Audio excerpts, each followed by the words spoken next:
Hello everyone, আসসালামু আলাইকুম। Welcome back to my channel. কেমন আছো তোমরা সকলেই?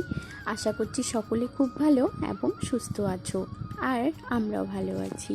আমার নতুন একটি ব্লগে তোমাদের সবাইকে ওয়েলকাম জানিয়ে আজকের ব্লগটি শুরু করলাম। আশা করছি তোমাদের কাছে খুব ভালো লাগবে। সকালবেলা উঠে বাসি কাজ সমস্ত কিছু সেরে একদম ছান করে চলে আসলাম ঘরে। এখন রান্না বসিয়ে দিয়েছি। ভাত আগে হয়ে গেছে, আর এখন ওই যে হাঁড়ির মধ্যে দেখতেছো, হাঁড়ির মধ্যে তরকারি বসিয়ে দিয়েছি। আর ওদিকে কড়াইটা রেখে দিয়েছি একটা ভাজা করব বলে। তো দেখো এদিকে আমি কি রান্না করছি। আজকে লাউ দিয়ে মুগ ডাল রান্না করছি হাঁড়ির মধ্যে। তো কে কে লাউ পছন্দ করো অবশ্যই কমেন্ট করে জানাবা। আর আমার তো লাউ ভীষণই পছন্দের, তাই আর কি রান্না বাড়া কমপ্লিট করে খেয়ে দিয়ে। আর আজকে না জানো, বর্মশাই বাড়িতে ভাত খায়নি। সে একটু বাইরে গিয়েছিল, ওই দিক থেকে তার কাজে চলে গেছে।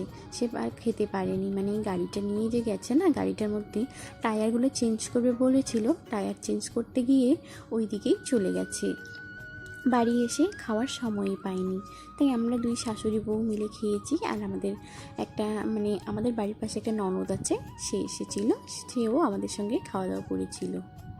খাওয়ার পরে আবার সেই কাজ বাসন অনেকগুলো বের হয়েছে, তো বাসন মেজে পুষ্কুসোনাকে গোসল করাই নিয়ে এসেছি ঘরে। তাকে ঘুম পাঠিয়ে দিয়েছি, ঘুম পাঠানো হয়ে গেছে। তো আমি ভাবলাম যে কাপড়গুলো নিয়ে আসি। আকাশটা একটু আজকেও মেঘলা করেছে, জানি না কখন কি হবে, তাই কাপড়গুলো নিয়ে আসলাম। সব শুকিয়ে গেছে, এগুলো আমি সকালে ধুয়ে দিয়েছি, সব শুকিয়ে গেছে, তাই কাপড়গুলো একটু ভাঁজ করে এখন রেখে দিব। এখন না কোরআন শরীফ পড়বো, তুমি এখন দুষ্টামি করবা না, ঠিক আছে? আমি বলবো। তুমিও পড়বা? কি পড়বা? কি কি বলতে হয় বলো তো? ওয়ালা হাওলাটা একটু বলো তো। কেন? আচ্ছা শোয়ার দোয়াটা বলো তো। আল্লাহুম্মা। কেন শোনো মা? চলো তুমি এখন দিদার সঙ্গে থাকবা, আমি একটু পড়বো, ঠিক আছে? আমি এখন একটু কোরআন শরীফ পড়ে আবার দেখা হচ্ছে তোমাদের সঙ্গে। আজকের কি করছি কি না করছি সমস্ত কিছু তোমাদের সঙ্গে শেয়ার করব। দেখতে থাকো ভিডিওটা, আশা করছি খুব ভালো লাগবে। পড়া শেষ করে চলে গেলাম একটু বাইরে মানে বাড়ির পিছনে দেখি মাচার মধ্যে দেখো চাল কুমড়োটা কত সুন্দর হয়েছে, আর অনেক বড় হয়ে গেছে। আগের ভিডিওতে যে শেয়ার করেছি না, এটা কিন্তু ওই চাল কুমড়োটাই।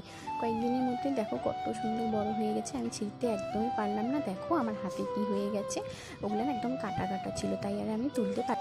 পরে ওটা ওইখানে রেখে বাড়িতে এসে আম্মুকে বললাম, আম্মু আমি পারছি না, তুমি গিয়ে পরে ওইটা তুলে নিয়ে এসো। আম্মু বললো ঠিক আছে, আমি পরে দেখে নেবো।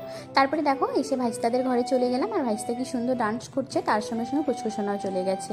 আর দেখো আমার পুষ্কুসোনা তো কোনো স্টেপই জানে না, কিন্তু ওর সঙ্গে সঙ্গে ও কোমর দুলাচ্ছে। আর বললো না, আমাদের বাড়িতে না 4টা বাচ্চা, তো 4টা বাচ্চা 4 মতো করে। কীভাবে যে দিনগুলো কেটে যায় না, কিছু মতোই বোঝা যায় না, কখন সকাল আর কখন রাত। এই চিল্লা চেঁচামেচি কত রাত পর্যন্ত যে কথাবার্তা। আর এদিকে দেখো আম্মু নিয়ে এসেছে চাল কুমড়োটা, আর এখানে রেখে দিয়েছে, আমি একটু দেখছি। তারপরে চলে গেলাম আবার জল আনতে, কলে যাচ্ছি এখন, জলটা নিয়ে আসি, তারপরে তোমাদের সঙ্গে আবার কথা হচ্ছে। তো দেখো কল থেকে জল নিয়ে এসেছি, এসে মুরগিগুলো পটি করছে, এগুলো ধুয়ে দিলাম। তারপরে কয়েকটা বাসন আছে, বাসনগুলো একটু মেজে নিচ্ছি। এদিকে দেখো বাড়ি এসে চাল কুমড়োটাকে কেটে রেখে দিয়েছি, ওটাকে এখন মাংস দিয়ে রান্না করব বলে। আর জানো তো বন্ধুরা, আমি যখন হাঁড়ি বসিয়ে দিয়েছিলাম রান্না করার জন্য, মাংস বসার জন্য, এমন জোরে আগুন ধরে গেছে না, কি আর বলবো, সেই আগুন লেগে গেছে হাঁড়ির মধ্যে। আমি তো পুরাই চিল্লা চেঁচামেচি করছি, আম্মুকে ডাকছি, কখনো আপাকে ডাকতেছি, কিন্তু কেউ তো আমার কথা শুনতে পায়নি। আমি পুরা চিল্লাচ্ছি রান্নাঘরে। তারপরে অবশ্য আগুনটা নিভে গেছে। এত জোরে ভয় পেয়েছি এই আগুনের ইসেতে, এমন চমকায় গেছি, কি আর বলবো। তো আমি এখন রান্না বসিয়ে দিয়ে এখানে বসে আছি, কারণ একটু আগে তো আগুন লেগে গেছে, সেই ভয়ে আমার খুব টেনশন হচ্ছে। তাড়াহুড়া করে আমি সিলিন্ডারটাকে সিলিন্ডারের যে চাবিটা আছে, চাবিটাকে নামিয়ে রেখে দিয়েছি। তো আর কিছু করার নেই, প্রচণ্ড বুকটা কাঁপতেছে। তো আজকের ভিডিওটা এখানে, ভালো লাগলে লাইক কমেন্ট শেয়ার করে দিও, আর দেখা হচ্ছে নেক্সট দিন ভিডিওতে। ততক্ষণের জন্য সবাই ভালো থেকো, সুস্থ থেকো।